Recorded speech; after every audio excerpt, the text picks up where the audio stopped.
Cultura e tradição é um documentário, um audiovisual que visa contar a história e o intercâmbio entre a nossa região litorânea através da colonização italiana, bem como também dos tropeiros e a colonização de cima da serra. Esse intercâmbio trouxe a economia através dos mantimentos que os serranos traziam para a nossa região, bem como o que eles viriam para cá para adquirir, como arroz, feijão, o trigo, o açúcar, o tecido, entre outros. Muitos mantimentos daqui eles levavam com as tropas através dos cargueiros para cima da serra para uma questão de sobrevivência.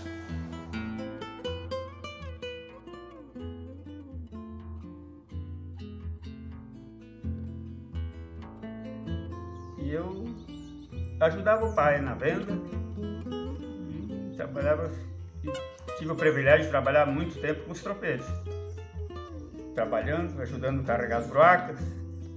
De vez em quando uma mula veiaqueava, derrubava tudo, mas fazia parte, né? E, lá do Luizinho, interior de São Joaquim, descia com uns 50 mulas, tropa, né? Chegava aqui que ia sem arroba de arroz, então eu girava, descascava arroz a noite toda, ia farinha de milho a noite toda, para poder carregar no outro dia a carga. Então eles passavam na frente da casa, paravam ali, meu pai comprava queijo, geralmente, e eu pesei algumas toneladas de queijo, então em troca de mercadoria. Então levavam arroz, mandioca, sal, querosene, essas coisas, e era tropeiro que passava todo dia. Um que subia, outro que descia, tropa de gado, muito gado gordo, tropa de porco. Então foi 3 décadas assim que eu convivi ali com os tropeiros, desse jeito. Com isso também foi desenvolvida a questão do artesanato, também a música regionalista, que hoje também é um grande fomento cultural em nosso país. Eu comecei a vir para cá com tropa de porco, eu tinha 6 anos, tinha de a pé, trazia porco pro domingo no lar, meus fazianos, de a pézinho. Daí para voltar na garupa do burro facilário. E daí eu comecei a cortar uns garrões de couro lá e dizia, não, é para estragar esses couros, tem que vender para comprar sal. Então daí, às vezes, eu uma vaca lá no banhado, ele não vai lá e tira o couro, está aqui, é para tu fazer essas tuas coisas aí. Daí o tio João Goulart, às vezes, ia por lá, sempre tinha uma cachaçinha, ele gostava, né? Daí ele disse, não, pode deixar que eu vou acredito que eu vou te ensinar tudo. Daí me ajudou a ensinar os botões de 5, daí um dia o Joaninho foi lá, daí me ensinou a fazer aqueles botões de cobrir. Daí aqui tem os tantos cuchara, né? Tem os talos. Esse aqui é um talo também, né? Esse aqui é a bainha de faca, ponteado.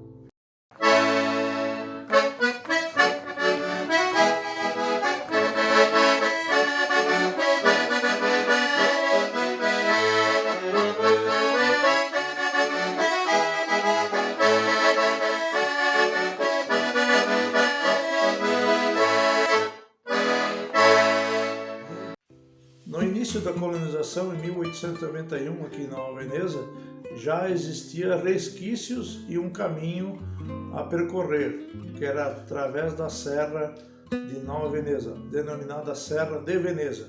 Por que isso? Porque a serra era denominada Veneza por estar dentro da colônia Nova Veneza. A colônia Nova Veneza, ela abrigaria Nova Veneza, hoje Siderópolis, parte de Uruçanga e Treviso e toda a costa da serra. Isso se chamava Colônia Nova Veneza.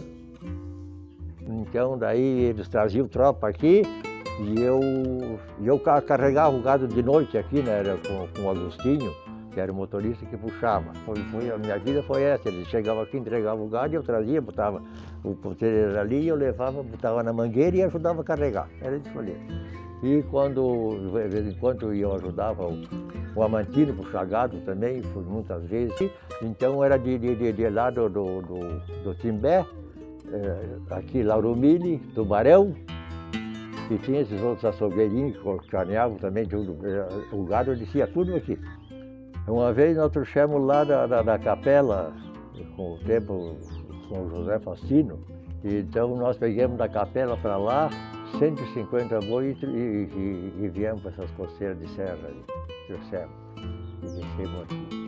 O compadre Leandro, que era o mais forte aqui da boneguinha dele, ele tinha a tafona, tinha o descascador, então ele vendia para a escola, ele trazia, ele ficava com o que precisava de coisa que vinha da serra, o resto ele carregava os cargueiros de arroz e batatinha, e por lá tinha os Bortolussi, que era o Mário Gripa, que era do engenho também, da tafona, né, também ele fornecia.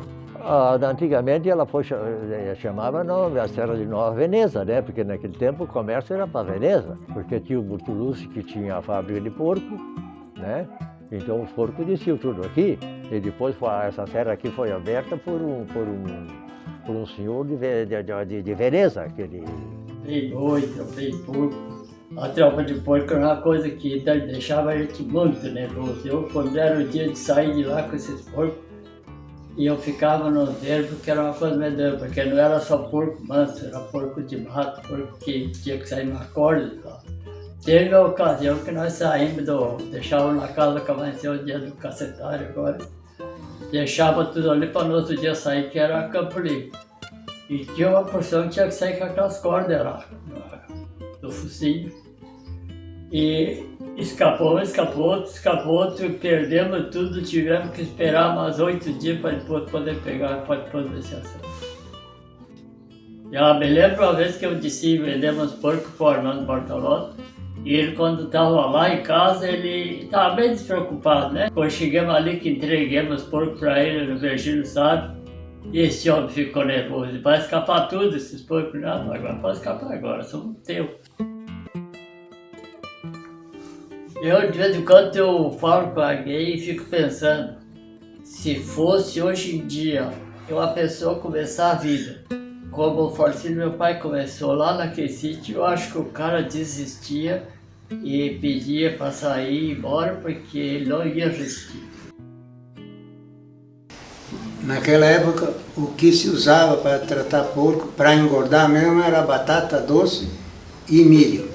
Os 2 tipos de comida, só. E em 3 meses, o porco que era bom mesmo, dobrava de peso.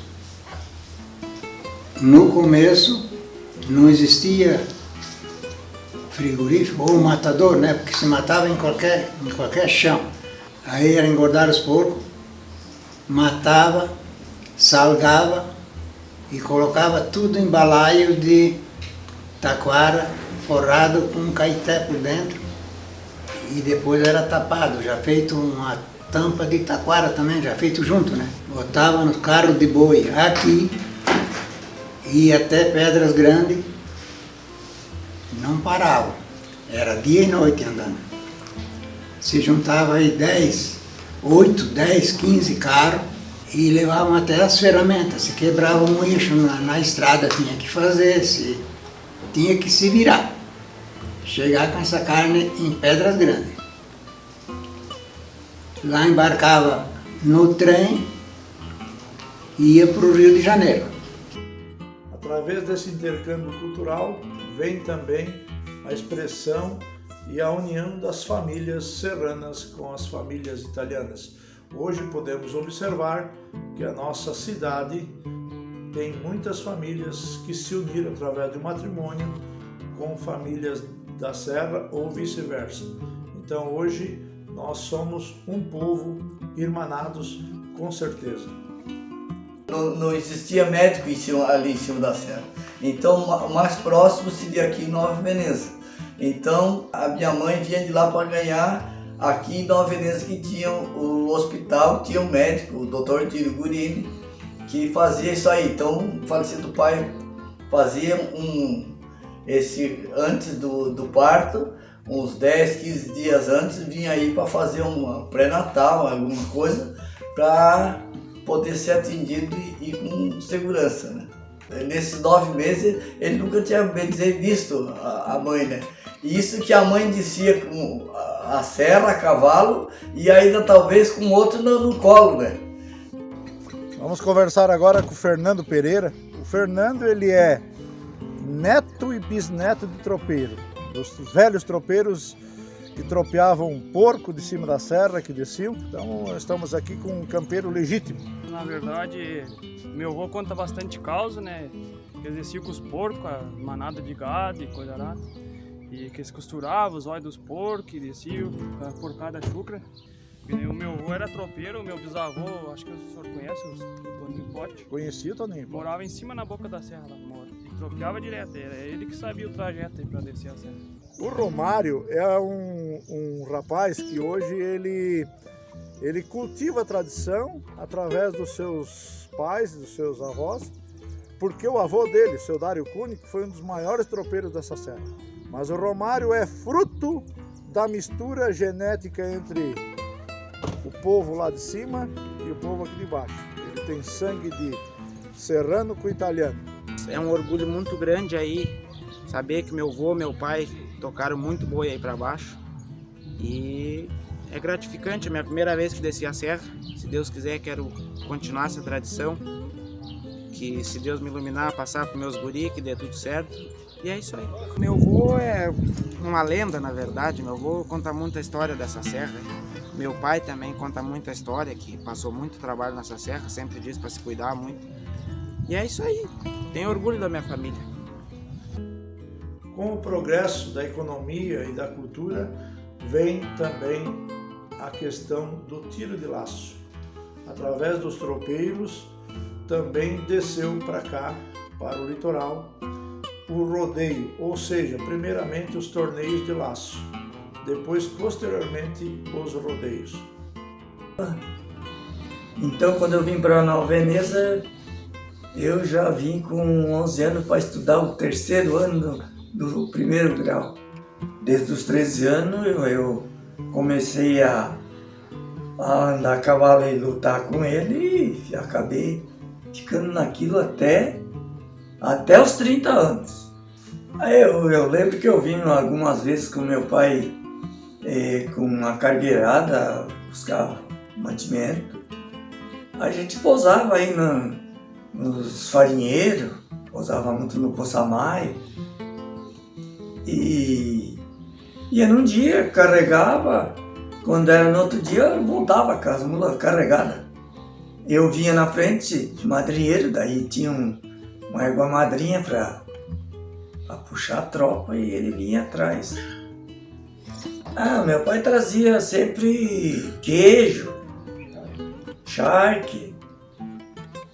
Aí a gente começou com uns torneios pequenos lá e tal. Daí no outro ano eu casei, inventamos um piquete de laço e aí começamos a laçar. Na década de 70, foi realizado o primeiro torneio de laço no Jordão Baixo, lá na pracinha do Jordão Baixo. Naquela época daí o meu irmão já morava em Jordão Baixo, ele se mudou para Jordão Baixo e convidou nós para nós fazer esse torneio em Jordão Baixo. Digo, não tem condições, olha. Como que nós vamos fazer isso? Não, disse, nós demos um jeito. Então ele deu um jeito aqui com o local para fazer e nós viemos de lá de cima com a comitiva e os laçadores e mais uma invernada artística, que naquela época o nosso piquete tinha, e viemos para fazer esse torneio com ele. Mas a maioria dos laçadores e a invernada era lá de cima da serra, lá de Bom Jardim, lá do nosso. Estamos com o Sebastião, filho do seu Joaquim, filho de tropeiro, e tropeiro é? A gente sempre mais ajudava mais aqui a chegada dos tropeiros aqui, a carregada dos caminhão, e a gente sempre estava daí no caso trabalhando na rocha dando pai, mas... Qual é a maior tropa que tu lembra? Tinha 100, 110, 90, 80 e tinha semana que descia duas tropas no dia. Estamos aqui com o Edson Nunes, ele que é filho de serrano, a mãe é italiana. Ele é um fruto da mistura entre o Planalto e a Serra. Mas ele se criou na Serra, tropeiro por excelência. Muitas tropas? Tinha semana de descer com 3 tropas. E tipo, nós estamos aqui no local onde é a propriedade do seu Joaquim Lorenzon. Ele recepcionava os tropeiros. E aqui que nós estamos com o Edson Nunes, aqui atrás tinha a mangueira, né, Edson? Exatamente, aqui era o carregador, né? E antes de começar os caminhões puxar, daí que a gente levava tudo a pé, né? Aí a gente vinha, descia a serra, aqui era o ponto assim para a gente chegar, dar uma descansada no gado e a dona Júlia daí fazia o almoço para nós, né?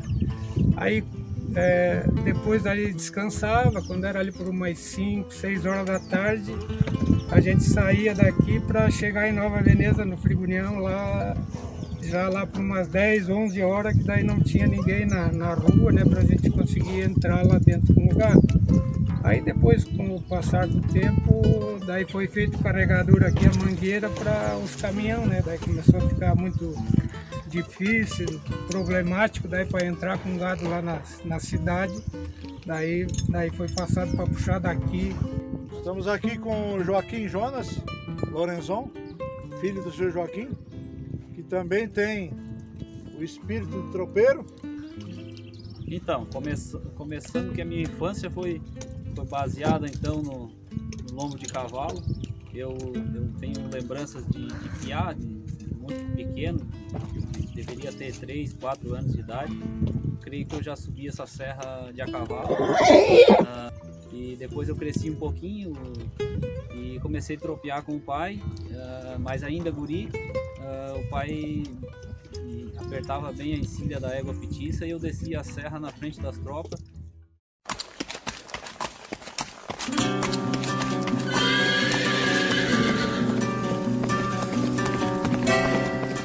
Do bate-casco, do trote, do galope, do lombo das mulas e dos cavalos, os tropeiros tinham coragem, arrojo, determinação, mas acima de tudo possuíam sonhos. E viva o tropeirismo!